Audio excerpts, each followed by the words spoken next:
ఆంధ్ర ప్రాంతంలో దిష్టి అనే పదాన్ని అన్ని సందర్భాల్లో వాడతారు.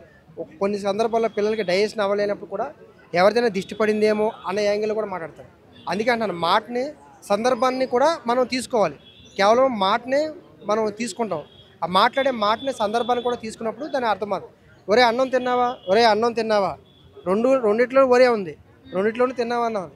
సో పవన్ కళ్యాణ్ గారు మాట్లాడింది ఏంటంటే అక్కడ రైతులకి ఎక్స్‌ప్లెయిన్ చేసే విధానంలో ఎక్స్‌ప్లెయిన్ చేస్తూ అంటే ఈ యొక్క కొబ్బరి చెట్లు ఎండిపోవడానికి కారణం ఏంటి అన్నది ఆయన విశ్లేషిస్తున్న సందర్భంలోనే తెలంగాణ వాళ్ళ దిష్టి తగిలింది అని చెప్పి ఆయన అన్నారు. సో ఆ మార్నింగ్ కూడా పార్టీ తరపు నుంచి నోటీస్ రిలీజ్ చేశారు.